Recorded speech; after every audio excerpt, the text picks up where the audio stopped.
Hey,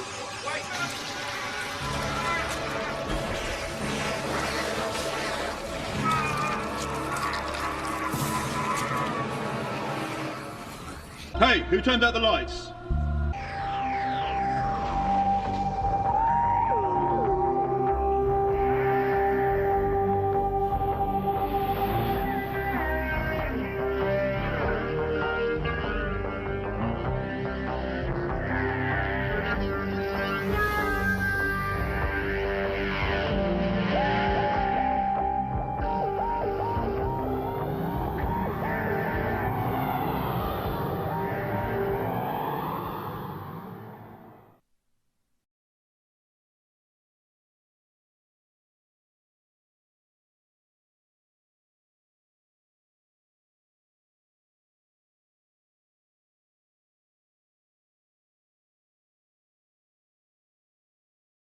To episode 522 of an Unearthly podcast, streaming live on the 17th of August, 2024, and featuring K-9, Black Hunger, written by Chris Roach, and starring Robert Maloney as Alistair Griffin, Keegan Joyce as Starkey, Philippa Coulthard as Georgie Turner, Daniel Weber as Darius Pike, and John Leeson as the voice of K-9.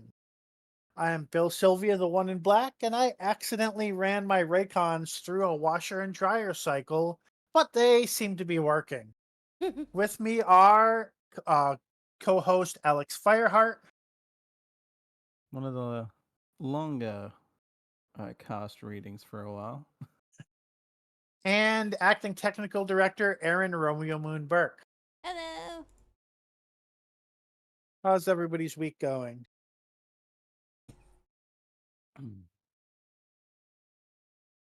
Well, as far as today goes, it decided to randomly be 27 degrees Celsius during winter, so that's great. Yeah. I mean, like, by virtue of the fact that it's getting into late August, where like winter's kind of on the way out anyway, but usually it waits until like September to get this hot. So it's a bit troubling. It sounds a lot like when we randomly had an 80-degree day in early January one year. Like turning the fan on in the lounge space seems to have cooled things down in here, at least for now. But yeah, when I woke up, I wasn't like outright sweating, but it felt like I had to change out of my pajamas into something more summer appropriate, because it was just like, oh shit, because it got down to like 15 degrees Celsius, just like, oh like shit, at night. But yeah, it's like jumped up to 27 Celsius at the moment. So it's like, oh,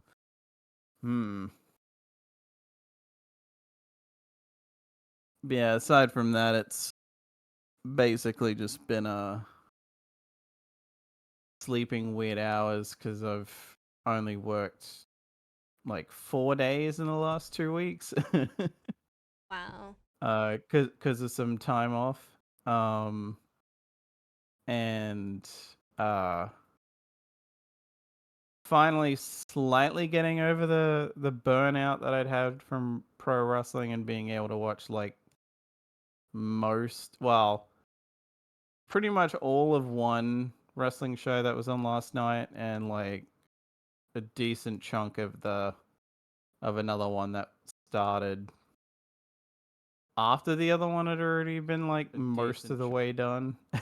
Thankfully, because was keeping track of results for both for contest stuff. So and thankfully at least one of the tournaments that I'm supposed to be keeping track of ends tonight, so I won't have to necessarily keep track of that anymore, thank God.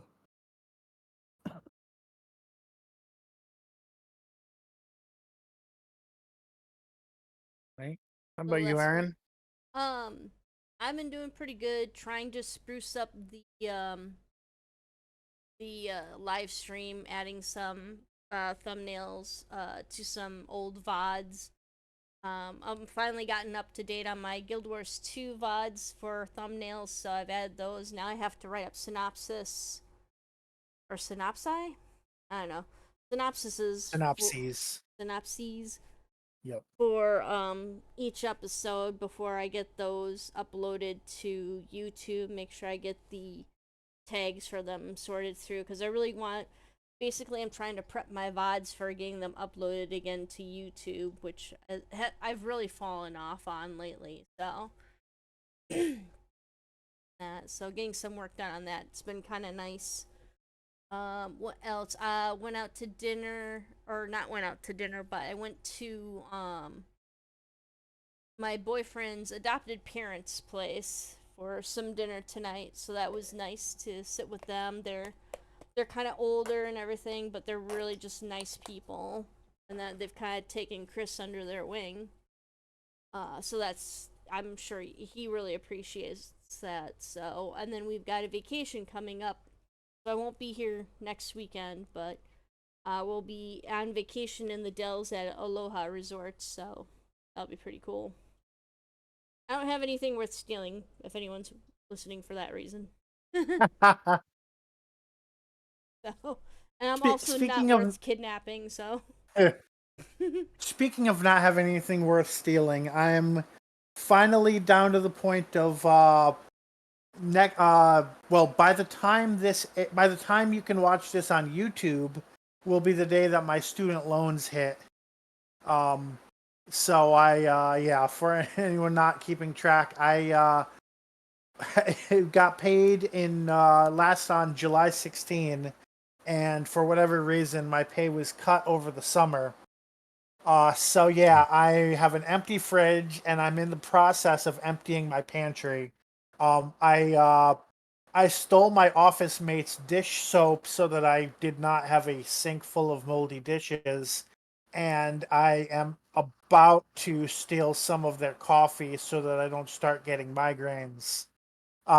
So yeah, some struggles. But by the time we next record a podcast, I will have finally been able to order a new monitor and TV and chair and fill up my fridge and generally be living happy. Although I need to be careful not to spend too much because I need to save money so that I am not struggling so much next summer. Mm. Starving Bill Alrighty. is sad Bill. Yes. And on that note, um, it hasn't done any good to mention it so far, but in case anybody, who takes pity is listening, my Ko-fi.com/one in black is available if you want to buy me a coffee or a lunch or something. Just throwing it out there. It's probably the last time I will mention it. Alrighty, on tonight's show, we have birthday and news.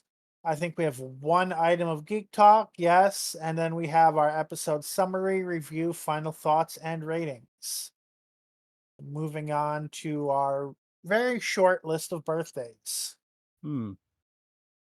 So on the 11th of August, we had Ron Grainer, the composer of the original Doctor Who theme. Would have been 102, but died in 1981 at the age of 58. On the 12th of August, we have John Nathan Turner, the Doctor Who producer from 1980 to 1989.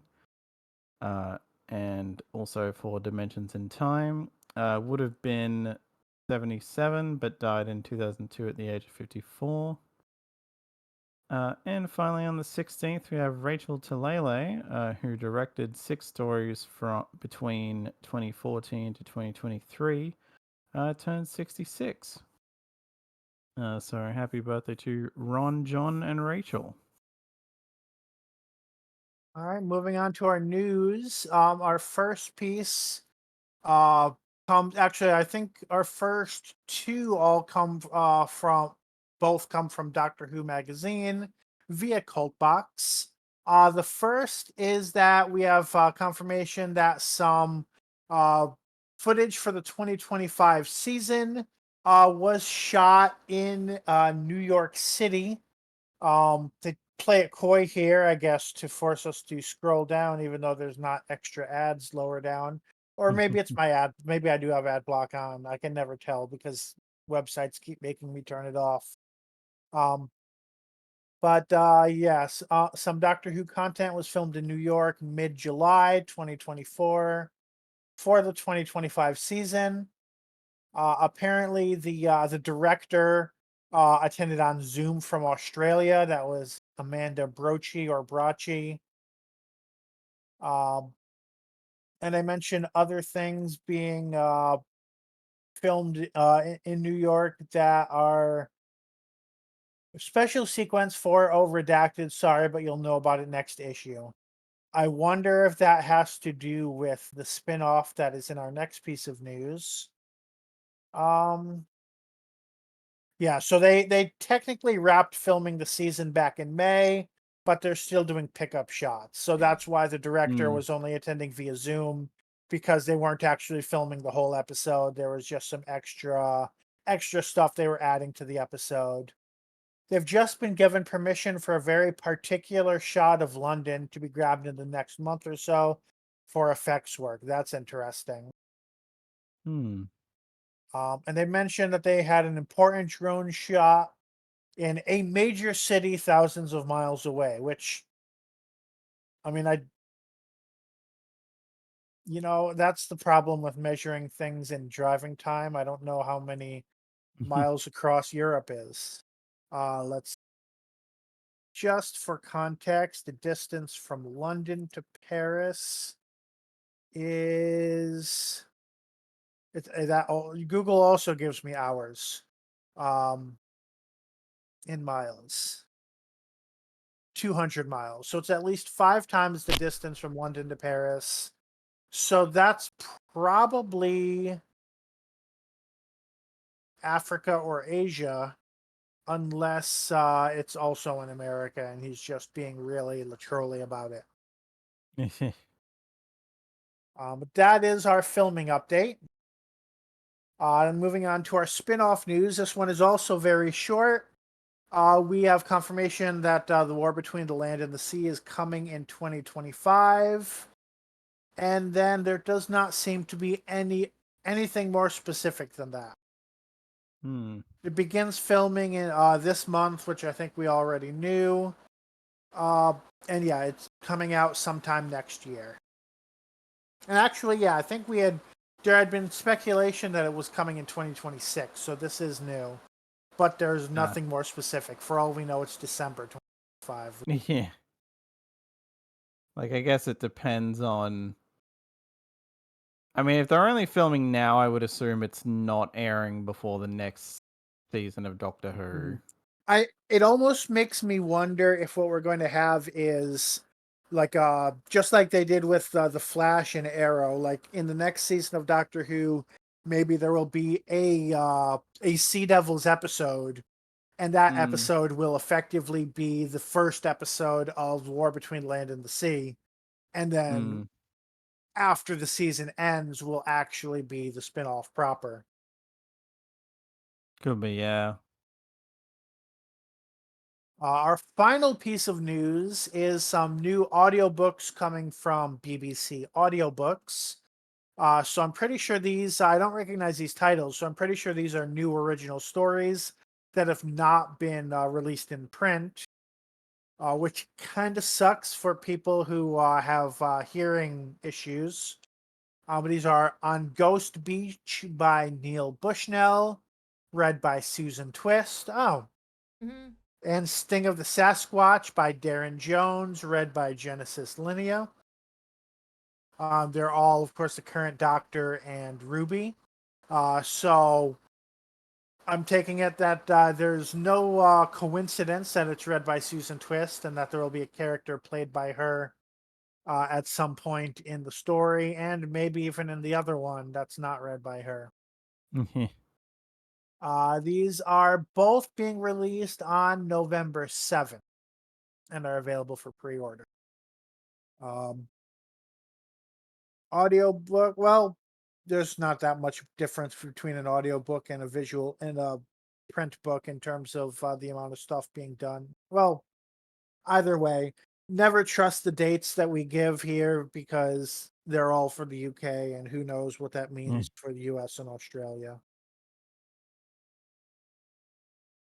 And that is the end of our news. We did a full month Big Finish digest last week, so there's no Big Finish news. And we move on to streaming. So this week I watched Batman Caped Crusader Season 1 on Prime Video, which for whatever reason they chose not to put on Max because of their weird new management. So this is the latest entry by Bruce Timm, but it is not part of the general any of the animated universes so far. It's very clear from episode 1 that this is an AU. And what I mean by that is the Penguin is a woman, and I honestly thought that they were doing this specifically to say, don't assume anything can or can't happen. This is an AU. Apparently, Bruce Timm put out a statement that there's not enough high-profile female Batman villains, and therefore he wanted to make the Penguin into a woman. There's a lot of holes in that argument, such as for the fact that, this is a character appearing in one episode, and there's plenty of mob boss women in Batman media, but I guess he wanted a name that was super well known, but wasn't Catwoman, Poison Ivy, or Harley Quinn. Part of what makes it clear that this is an AU is that, well, I'll mention the two biggest differences first, actually. And the biggest differences are, one, Barbara Gordon is an attorney working in the DA's office, and Harley Quinn is apparently one of, if not the, biggest psychiatrists in Gotham. And they're best friends. So that's probably the biggest difference, is the role of those two characters. The next difference that caught a lot of attention, because of course it did, is that clearly the creators of the show, or maybe just Bruce Timm himself, decided, this is reimagined as if Batman was kind of, it's still like a quasi-period piece, like most Batman media, but as if it were made in the modern day, meaning race neutral. You have the Gordons are black. Harley Quinn appears to be.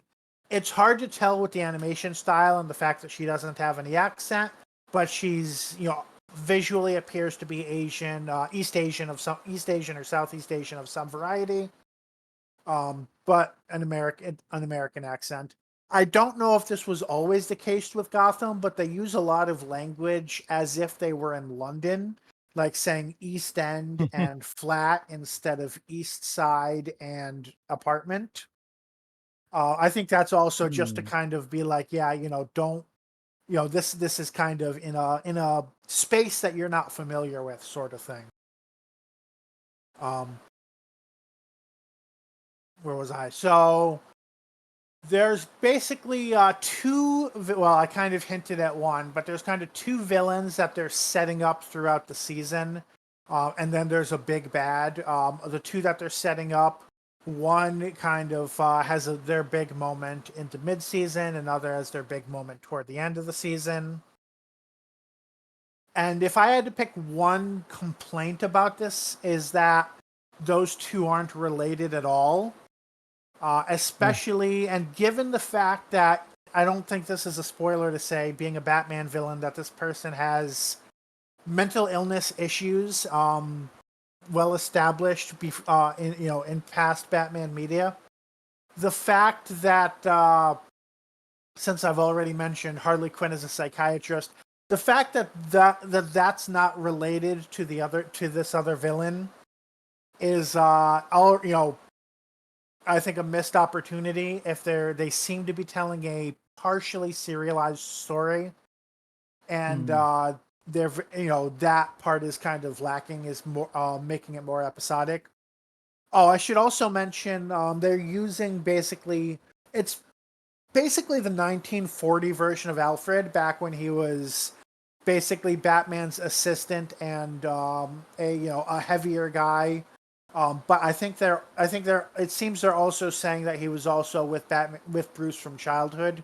So it's almost a merger of modern and past.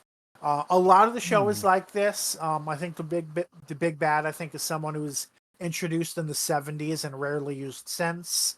And then there's what else was I gonna say? Oh, and then they use an older version of Harvey Bullock before he became a more nuanced character. But it fits within the story they're telling.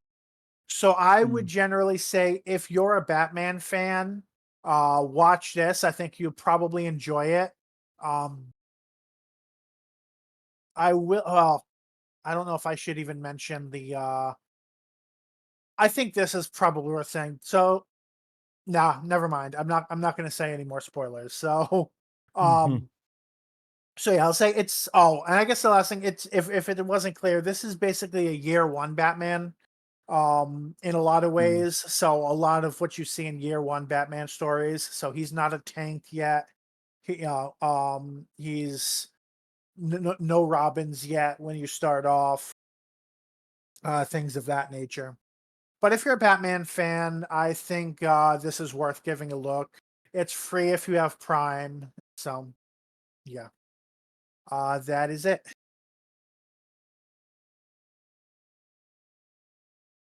I hope I kept that under 5 minutes, but I wasn't watching the clock. Either way, news was short. Moving on to our episode summary, which I did not take notes for, but I did watch the episode twice within the past 24 hours. Go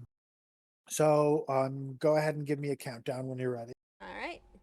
5, 4, 3, 2, 1, go.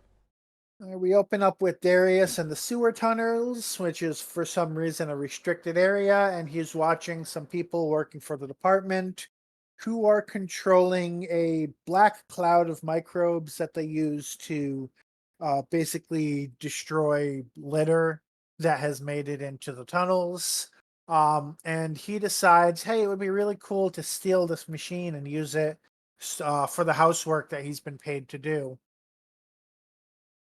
Meanwhile, back at the house, mansion, whatever you want to call it, I forget if it has a name. The professor's complaining that basically there's the the place is so dirty, it's messing with whatever experiment he's trying to do. It's causing bacterial contamination. Um, Still not sure why he doesn't have just a room that's closed off from that sort of stuff, but whatever. So Starkey and Georgie are about to start cleaning, but then while Georgie's coming over, Darius comes back and uses this device to clean up everything. The professor then realizes that basically this has been genetically altered so that while a normal microbe would, eat things for a certain amount of time and then go into a dormant state, this has had that response turned off. It just keeps eating and eating until something stops it. We then cut to a conversation between uh, Georgie's mom and Drake, who basically reveal this has been in Drake's department. This is something that they're kind of preparing as a weapon. Uh, and Drake and Georgie's mom have specific differences in how to run things. Drake basically wants a complete police state and wants to use this device called these microbes called the Black Hunger as a way to enforce order. And Georgie's mom basically is her main reason of staying in the department is to stop people like him from getting their way.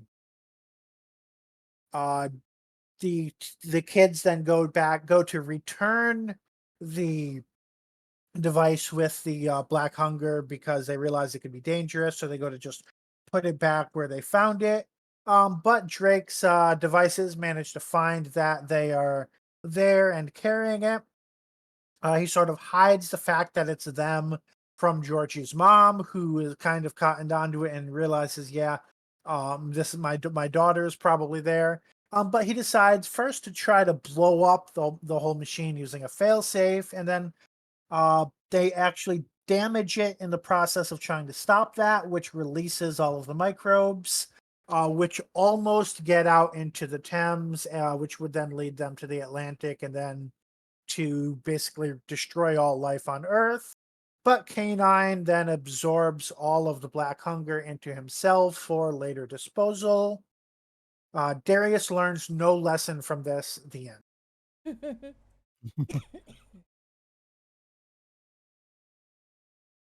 Still going? No, I said the end. Right.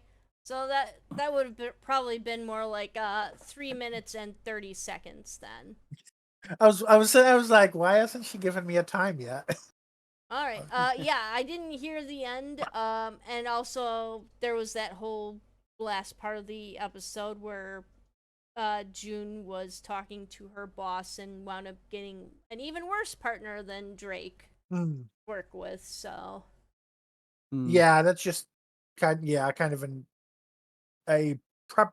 It's not part of the plot, more just preparing for the next plot. So I yeah. wasn't really focused. Yeah, but yeah, that did happen. Yeah, cool. All right, on to how we felt about the episode. Alex, what did you like about this episode? I like pretty much everything with the department in this because it was like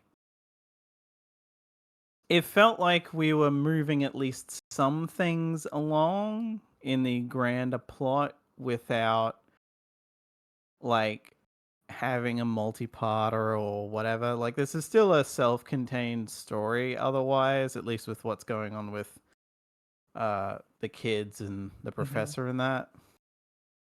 But like this we've got like a status quo shift. At least I mean, who knows how long this this Thorn guy is gonna last, but like this could be a he's here for the rest of the show. This could be a he's here, fucks up and gets replaced by like Drake getting his job back, but you know, we'll Drake see. murders him. I kind of assume that it means Drake is being transferred to like some clandestine department that Georgie's mom doesn't know about. I think is what's her name? June, I think. Probably. Yeah. Let's see. I'm guessing. Oh yeah. So to refresh our memory, Thorn did appear in the first. Okay, he appeared in the very first episode, or was Liberation the first episode or the second? Either way, he was the same episode Second. Drake first appeared in. So the second episode, and then has not appeared since. Mm. Bum, bum, bum. That's it on your thing. Yeah. Okay, Aaron, what did you like? I think I kind of like how I have several what I liked about the serial, but I kind of like how Drake is a little bit more nuanced here, where he's not just some sniveling villain. He's trying to logic his way through things in order to get people to do what he wants. Like, for example, the survivor, the one guy, he's like, well, the survivor's like, oh, we gotta stop this thing. He's like, well, no, we need to get this thing back. The people, even if we have to kill the people who stole it. And the guy's like horrified, and Drake is just like, well, look at it as punishing criminals. They stole something that was taken from me, and he's able to talk people into doing what he wants and stuff. So yeah, he's kind of a baby face. I don't think he doesn't see. He's not even really focused on getting it back, which is the big flaw that June keeps pointing out. That he's just like, yeah, fuck the consequences. I just want to kill whoever took it because it's probably the people annoying me. Yeah, it's just he's like I thought he at first when I first watched it I was like, really this guy's the villain, and then like when I watched it a second time, like, oh, he's actually a little bit better written than I thought originally. There's a little bit more to him. He's a little bit more manipulative, and while he's not very intimidating at all, because he's got a baby face, and it's not like he's some hulking brute or whatnot. But That's right. I was trying to find how old the act because they're like he's been in the department for quite a few years, and I was like, really? Because he looks the same age as the main cast. But a lot of the cast here, it doesn't look like their date of birth is public knowledge. well, even Hmm. yeah, even when June like points out like, how'd you get here so fast? He's like, well, I'm always vigilant. He always has an answer for something. So, and I thought that was, it could have been done much much worse than it was, and so on subsequent viewings, I was kind of pleasantly surprised about it. So that's mine anyway. Hmm. Okay, so I like that there was real suspense in the story. Like from the very first scene, we see that right. This is attacking people. It's something that's dangerous, and that this is something that I think Darius missed. One thing I got to mention was basically Darius gets yelled at, so he kind of ducks away for a few minutes and then comes back before stealing the device. And during that time is when it attacks one of the people handling it. So Darius missed all that. So we have this knowledge, like, okay, this is dangerous. And even the people handling it are like, oh, this is more dangerous than it used to be in the past. Someone's altered it without, before they know that Drake is the one who did it. So it's yeah, so it's very clear that there's something to worry about that the main cast doesn't. And I think this is probably the best so far of K-9 episodes in really dealing with suspense in a Hmm. meaningful and useful way. By the way, Hmm. I'm looking up the actor for Drake, and his age isn't there, but he was a fairly new actor at the time.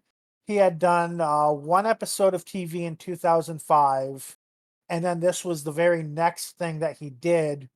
And then meanwhile, he's been active ever since. So he was probably a kid in 2005, very young when he did K-9, and then has been a continuing actor and director and writer ever since. Hmm. He's actually And a looks like lot of he's stunt directed work. more than he's written. Oh yeah, and stunts Hmm. as well. So he's been kind of all over, which I mean, for all I know, that's judging by the budget of K-9, maybe that's just what it means to work in the TV industry in Australia. I don't know, but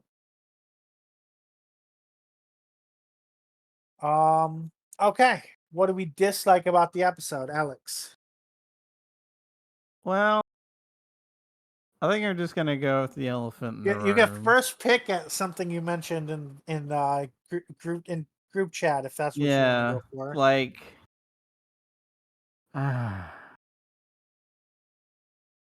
what the fuck is going on with Darius? Like, I don't like.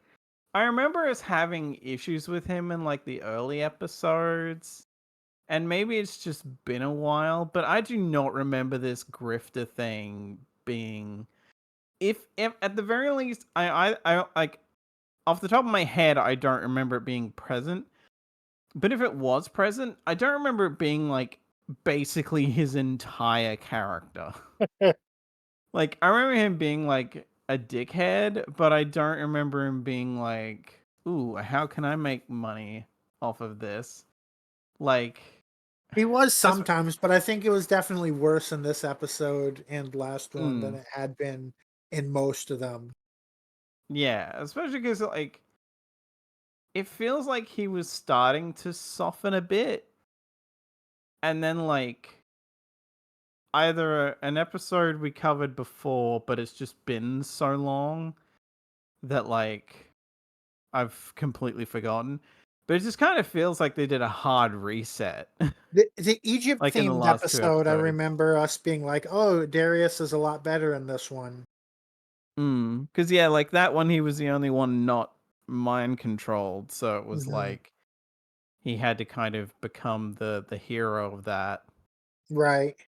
And like this just feels like he's gone hard reset, and they're just like, yeah, well, he's a grifter now as well.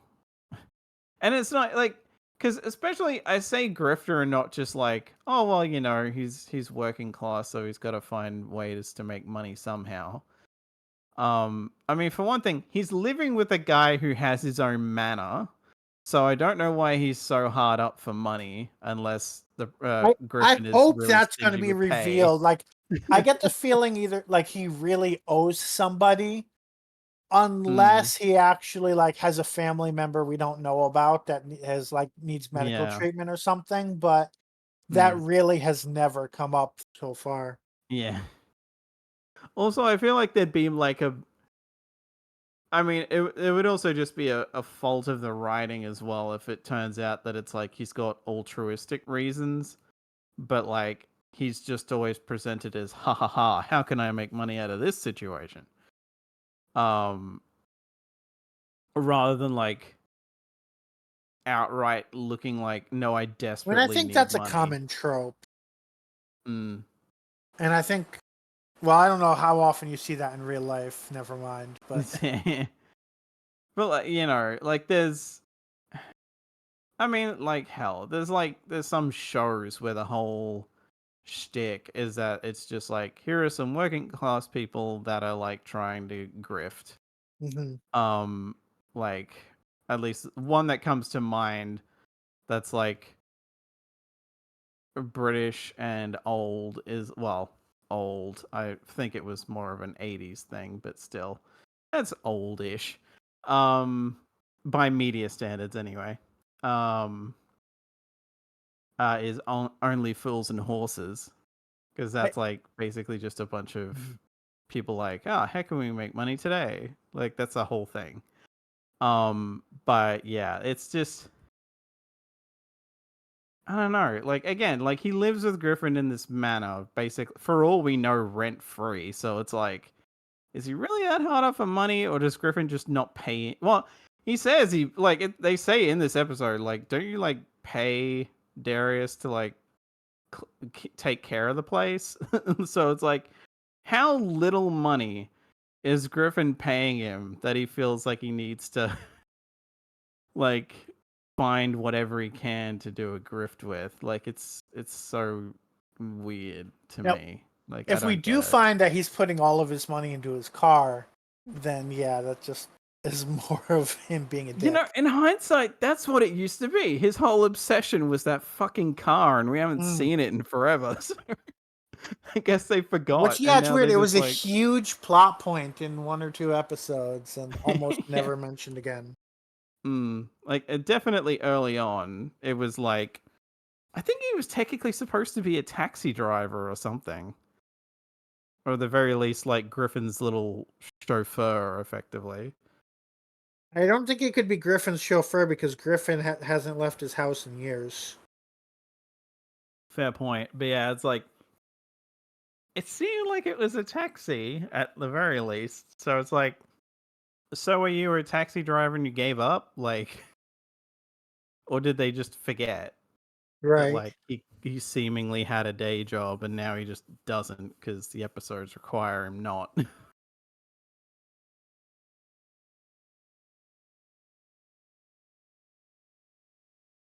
Uh, So, yeah. Aaron, you're the newbie to K-9. I notice you're quiet on this discussion of Yeah, Darius. just because I am the newbie to K-9, I'm like, well, all right. So we're going about how we disliked the episode. Yep. Um, there's actually not much that I disliked about this episode. I think that's why I've been so quiet. Is just that.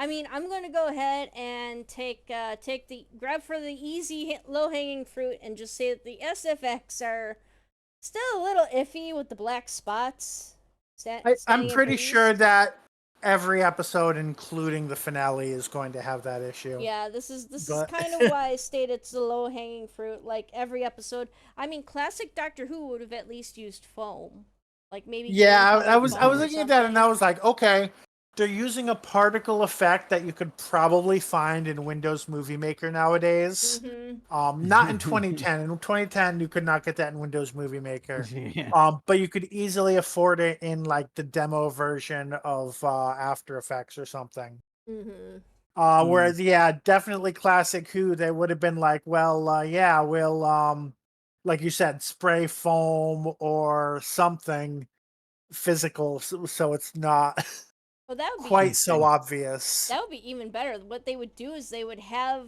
like a forward anime or forward running reel of him spraying the foam on everything, and then they would do like the reverse reel of Right. him sucking it back up. Yeah. Mm. Yay. I mean, it's one of the funny things if they would have filmed it in Australia because it was cheaper to film, but at the same time, the budget would have been way lower. Yeah, the budget was like $2 an episode or something. Yeah, especially because like at least at the time, there's probably been stuff now, but to be fair, like good effects work at least by TV standards has gotten cheaper since. So like I can't think of any like notable sci-fi stuff Australia had done that wasn't technically just dystopian or something like that, like or like tangentially sci-fi but not really because it's like they don't try to make it like super, whatever. Because it's just like the most you really get is shit like Mad Max, and that's not really sci-fi at all, but still. It's like just dystopian stuff of like, well, Well, there's all not this. like high effects sci-fi anyway. It's Yeah, definitely, I mean, it's post-apocalyptic. It probably falls under spec fic. So yeah. definitely within the sci-fi area. Yeah. Yeah, like the most I can think of is like I think there was a TV version of Tomorrow When the War Began, but that was made in like the last 5-10 years as opposed to, So after this, 2010. Yeah. so I don't know if I think I have to pass. The main thing. I mean, Darius is obvious. The special effects, like I've seen enough K-9 episodes that I even Yeah. almost wouldn't even talk about that without someone bringing it up. Mm, But yeah, I don't think I really have any unique issues to this episode other than the same things we're always talked about, right? Ignoring character development mm. and stuff because it was clearly written episodic, even though they could only had like 4 writers. Uh, so yeah, I think I'm passing on this. Favorite scenes. Mm. I'm gonna go with the like after everything's gone down and they've neutralized the stuff and whatever. The scene where June is basically just like, I'm gonna get your ass for this. Like, I'm gonna get you fired. Like, because it's nice because, like, in previous episodes, it always feels like she'll talk back, but she'll only go so far because she Hmm. knows that he's above me. If I say the Is wrong he? I thought they thing, were he'll like get me. equals. Well, I think it's like kind of implied that like whatever standing he has is like at the very Oh, least you know if what? Actually, they do kind of say at the end of the episode, right? They're like, because she's like, oh, I mm, should prepare to be the boss now. And he's like, actually, I'm replacing him with another guy. So yeah, so I yeah. guess it means that Drake is in charge of the department. But the way they talk to each other doesn't make it seem that way, because it's always Right. every single episode. It's what are you doing here? Well, what are you doing here? It's like Yeah. Like like I it think makes it's more Yeah. I think it's more like because it's like, no, but this falls under my jurisdiction, and he's like, Mhm. well, I'm above you, so I can do whatever I want. So it's nice to finally have her have that moment. I mean, she's generally a highlight of this episode anyway, but it's Yeah, nice to have that I bit was of just thinking about the fact that if not for the writing, then her acting probably would have been my second choice of a favorite thing. mm, um yeah, it's like it's nice that she gets like, it kind of ends up with the oh shit, and I've got to deal with this asshole again. But it's kind of nice that she's finally like, okay, you've given me an excuse to, like, you've given me the fuel I need to, like, potentially get you fired or at least out of my face. Mm-hmm. So fuck you. Whereas normally, yeah, it felt like be like she'd like she'd talk back, but she'd only go so far. Because it felt like, well, if I really slag him off, he could probably get me fired. Mm-hmm.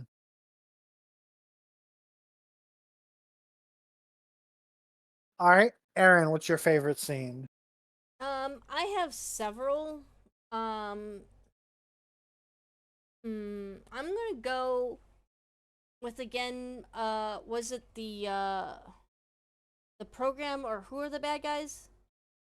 At the The department. The department, department. which Yeah, is about as original a name as the Division. yeah. I was gonna say, without subtitles, it was really, because I'm old now, and I really kind of appreciate subtitles, Yeah, at least for the Tubi. names. What's up with no subtitles? Come on, Tubi. You Yeah. just, I mean, just have the automatically generated ones like YouTube. Even if you don't need to hire a person. I believe Tubi is owned by Rupert Murdoch, or one of the or it was started by him, so maybe it's just his Republican way of saying you don't get subtitles. Let's see. Screw the people who need subtitles. Or I should say captions, because apparently, Captions. according to professionals, there's a difference. If Mhm. it's not for translating between languages, it's captions but not subtitles. But so Mhm. I will Either say it way, wasn't. words on the It screen. was. Seemingly, it wasn't necessarily uh started by Murdoch, but it was. Well, it is anyway owned by Fox, so Mhm. tangentially. He has his hands and everything. So, Mm.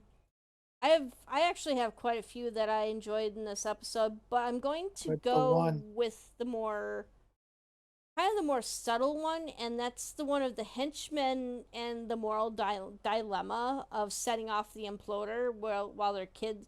I believe it's because he knows that there's kids around, right? And it might Yeah, hurt it was them, like it was or as what? like was it two? Oh, I forget the exact phrasing, but he was like, "Oh, there's two kids or Yeah, two youths or whatever." two juveniles and a robot That was it. dog.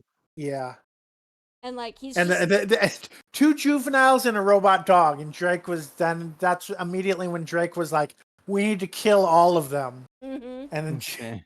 Yeah, and the guy running Mm. the controls just kind of looks down at the controls and like, I really kind of don't want to do this. Yeah. Like he's definitely Mhm. pausing and kind of. it's going back and forth between June. Like June is like the angel on his shoulder, and Drake is the devil on his shoulder. Mm-hmm. Mm.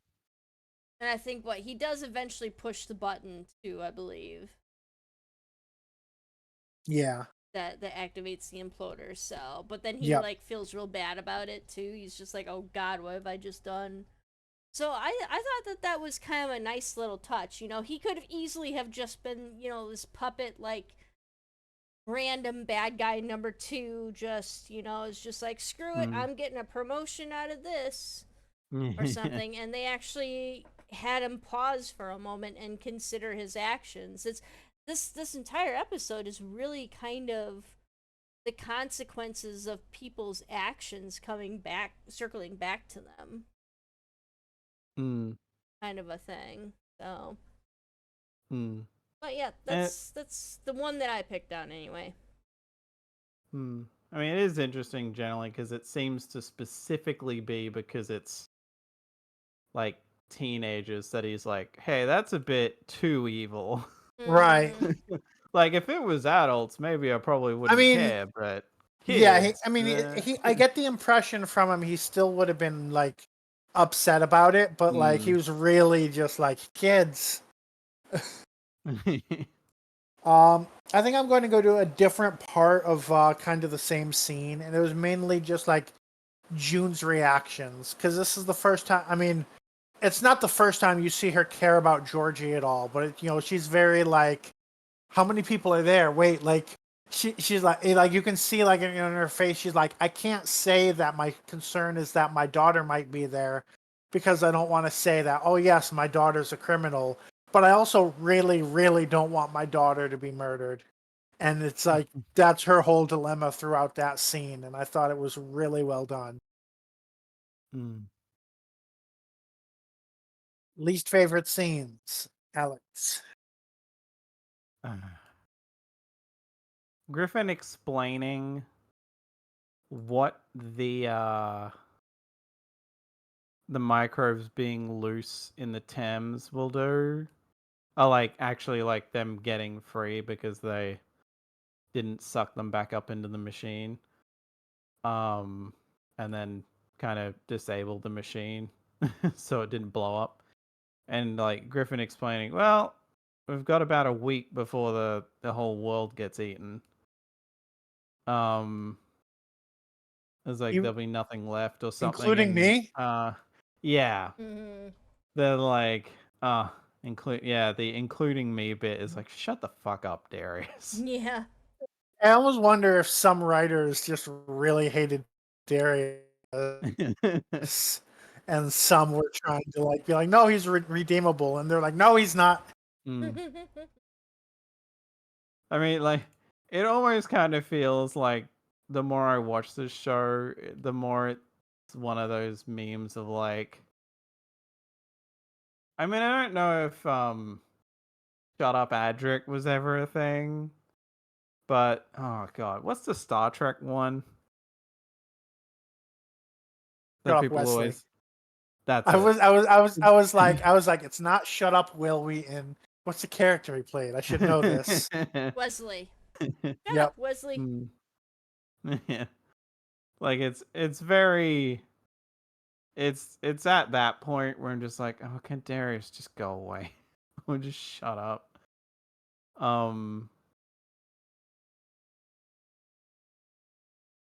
Someone And should go through all of our K-9 podcasts and see how many times Darius was somebody's least favorite thing or least favorite scene. Mm, but yeah, like, I mean, it also doesn't help knowing that even though he does look younger than he is at the time, like this guy, the guy playing Darius, is the oldest of the three primary Mm-hmm. actors. Like he was in his like early 20s when they filmed this. Georgie was legitimately 16 and Starkey I was mean, he like in looks in his between the 20s, two. which is why the episodes where he has a focusing on him having a Yeah. crush on Georgie are so weird. Yeah. That was I mean, thankfully they never kissed, which is probably specifically because he's over 18 and she's not. That they never go that Uh, far with it, but it's still Not a always just like problem Joss Whedon had. and I mean, I guess there's still time. They might have done that, but I figure there might have been a thing where at least here maybe like the parents would have had to sign off on something like that, and they maybe were like, can we not? Which might also explain why it got dropped. Because I don't think they've come back to that in a while.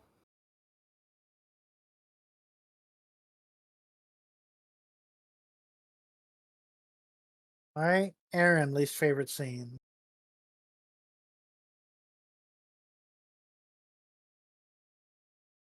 Think there was something. All right, so basically Alex took mine, but especially the including me part of it. So I think I'm gonna go with something that kind of went on under the table, and it's kind of cute when you first hear it, and then it's just like, that might be a little bit racist. Is the K-9's talking about taking his friends out for a walk, and he's just like, taking my friends out for a walk to tire them out and stuff like that, and the robot's like, okay, and then robot Where he's talking like he's the human and they're dogs. and then K-9 turns to the robot and is like, lovely coats, don't you think? And I'm like, both of those characters are white. They are wearing coats though, which I think was part of the joke. Oh, I thought that it was supposed to be like the coats of like a dog, and that I mean- he was referring to their skin tone, or like their skin was lovely. I mean, either way, I think it's more just meant as a joke. Yeah, Mhm. I think that's what I mean, it if is I too, think but- it would be more less that K9 prefers white people and more that he would think the cop does, if anything. Which I don't know that much about Australian police, but from what little I know about social issues in Australia is probably true. I mean, I'll put it this way: even my dad once offhandedly said that the cops here are kind of the largest crime syndicate in the country. So Hmm. if even my boomer dad will say that, then yeah. Yeah, that's literally the. But yeah, I mean, normally when you say coat, you're talking about their fur and not their skin. So I took it as I was looking at, I was like, their coats aren't especially nice, but okay. I could kind of see how you could interpret that. Yeah.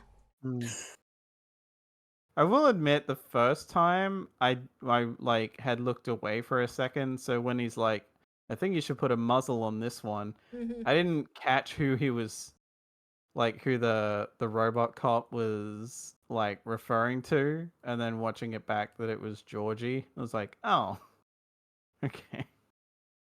Granted, Georgie was like right up in his face. Yeah, she was like so I 6 think inches that's from his why. face. Yeah.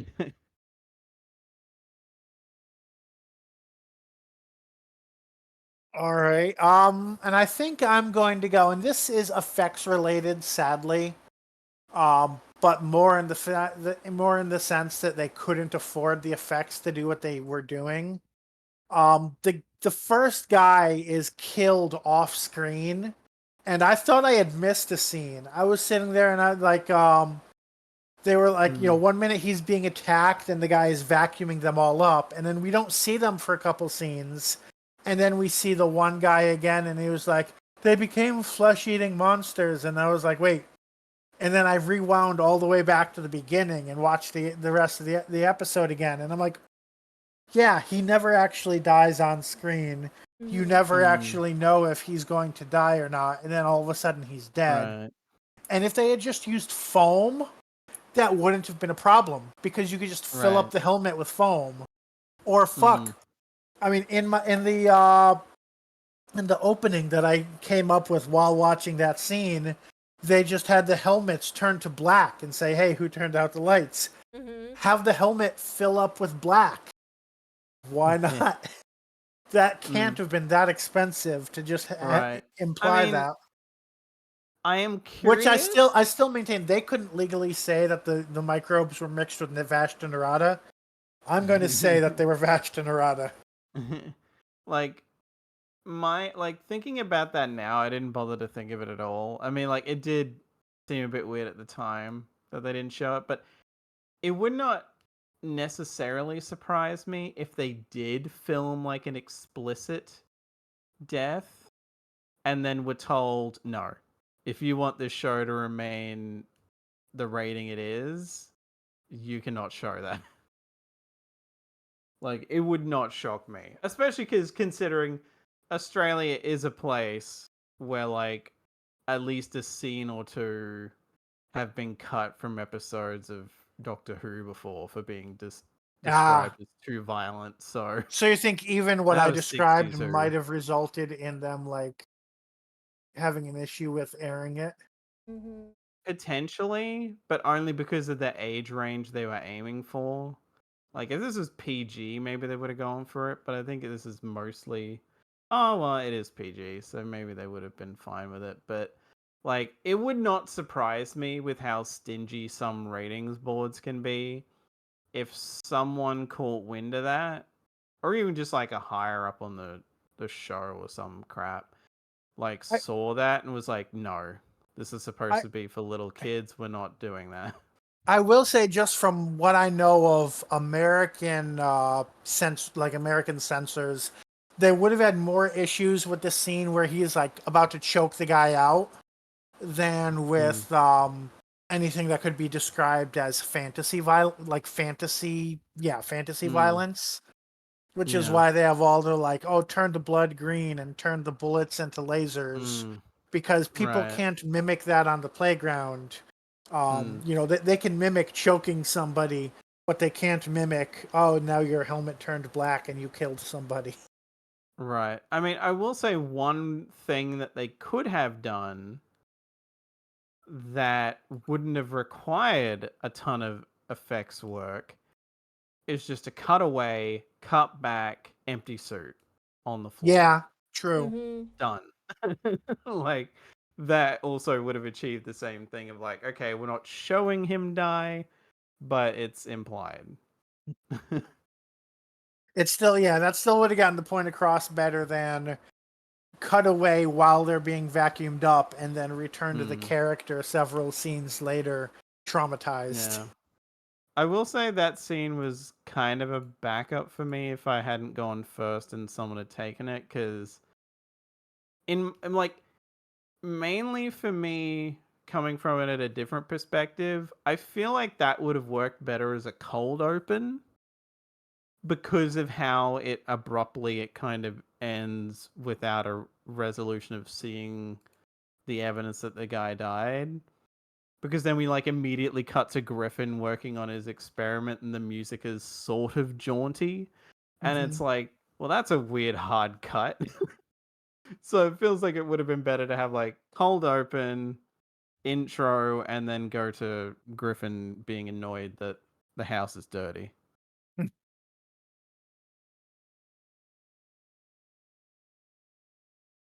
All right, on to final thoughts.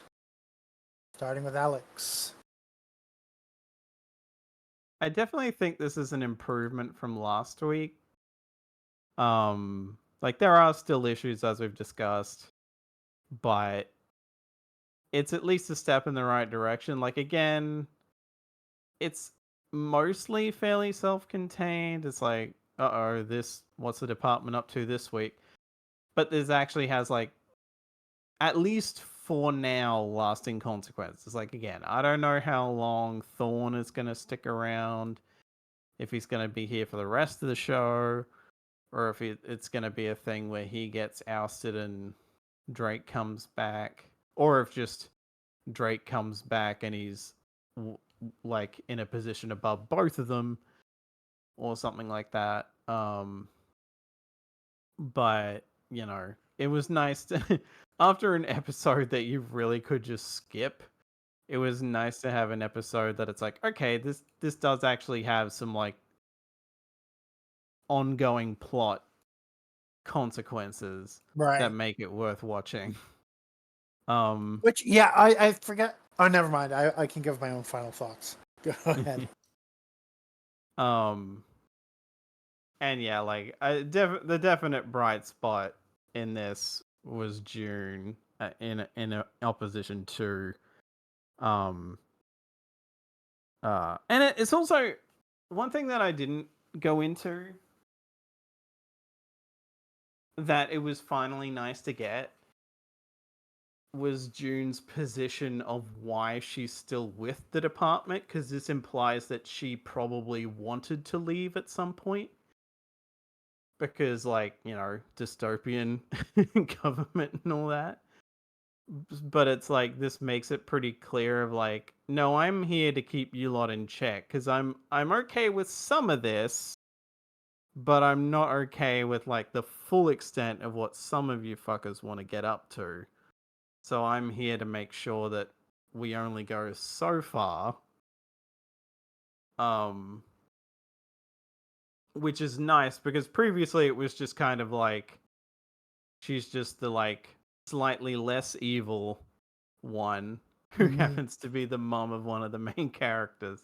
And now it's like, okay, now you kind of get where she's coming from a bit more, that she's pretty much there to try and counteract Jake and people like him. To be like, okay, I'm okay with some of this dystopian shit, but not all of it.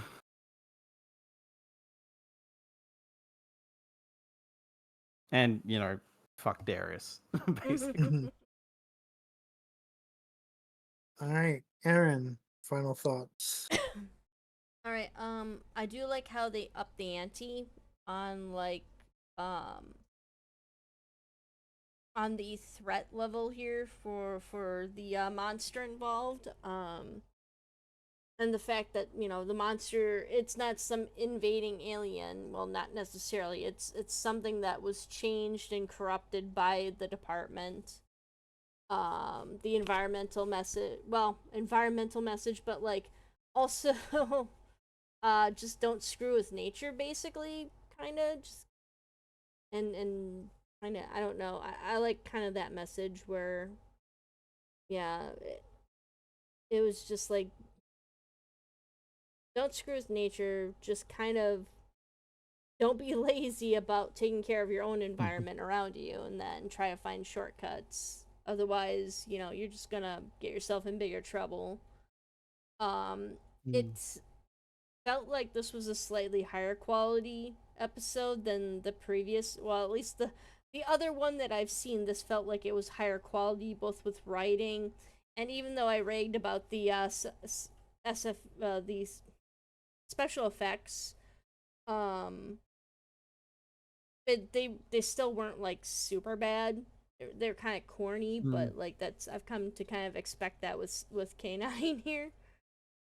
Um, yeah, and it kind of it felt maybe more in line with like a 90s Nickelodeon teen show or something like that. Like, I don't know if anyone remembers the Tomorrow People. I've only seen like an episode or two of that myself. I think it was Don't also think I kind watched of that one. I think it was also kind of a low budget like sci-fi teen show. Kind of reminds me a little bit of that. That was another one that was heavily marketed on Nickelodeon in the late 80s, early 90s, and then they remade it in the 2000s. But I felt like this episode handled a little bit more mature themes. We didn't see someone die, but we heard about someone dying. Of course, the apocalyptic effects of the East, the people trying to balance their way through right versus wrong, like Alex mentioned, June, but then also the henchmen involved. I think both henchmen that we saw were kind of heavily, like, morally. Um, they were kind of morally conflicted with some of their actions and horrified by Drake's. Um, so yeah, I thought that this was a pretty decent episode overall. Yeah, I think this is one of the better, if not possibly even the best K-9 episode we've had. As I mentioned, the suspense and the actual, like, we have real stakes. We have the characters at risk of dying multiple times. We have the risk of global destruction, and yeah, we've had aliens threaten them before, I think. But I think this is the realest it's been, and the closest I think they've come to something seriously happening. And the tone actually conveying that they were in danger. Part of that was just the way June's whole situation was written and acted. As for the uh, serialized part, I almost feel like this feels like it was written as the mid-season, like it should have been episode 13, and it's actually I think it's episode 15. 15. I think. Yeah, I think you're right. That's right. To be said the number, but I don't have that open. So yeah, for it seems like it would have been episode 13, in the sense that that's normally, your like third biggest episode of the season and the one when something major changes, which both seems to be the case here. Trying to think if I have anything else that I was going to say that I haven't said. I'm trying to, yeah, I'm looking back at our K-9 ratings to decide if I think this should be higher than any of the ones we've had before. And on that note, Alex, do you remember, were we rating this on its own scale or on kind of the same scale as Sarah Jane? Because it's still well below any decent Sarah Jane episode, but it's pretty high for K-9. I think by virtue of this being its own thing and only really tangentially related to Doctor Who, I think we've basically been treating this as its own thing rather than compare. Like, I think going into it, we thought we might compare it to Sarah Right, Jane or use right. that as a basis, but then we're like, you know what? No, this is kind of its own thing. Mm-hmm. Okay, so at that note, on to ratings.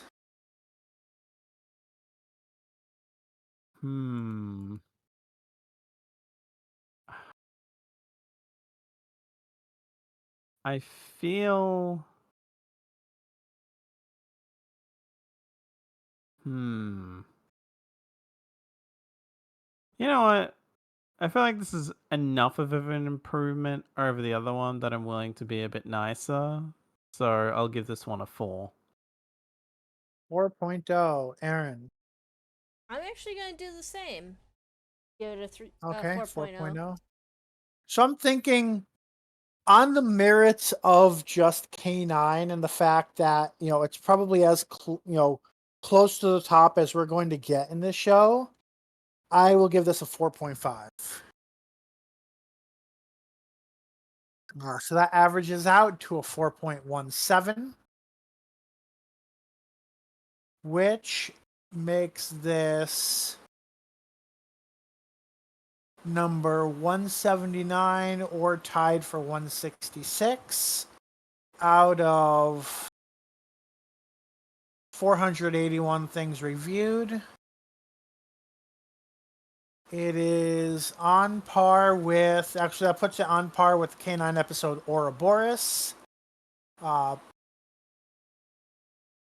Also on par with, actually those are not on par with any other spin-off items. For main Doctor Who, that would be on par, which again, main Doctor Who we hold probably stricter than K-9. Inferno, Legopolis, Bad Wolf Parting of the Ways, Class, Night Visiting, Time Meddler, Gridlock, Scream of the Shelka, Church on Ruby Road. It is not as good as Sarah Jane, Warriors of the Kudlak, Sarah Jane, Curse of Clyde Langer, Torchwood Reset, Sarah Jane, Vault of Secrets, Sarah Jane, Prisoner of the Judoon. And it is better than Torchwood Sleeper, Torchwood The New World, Torchwood End of Days,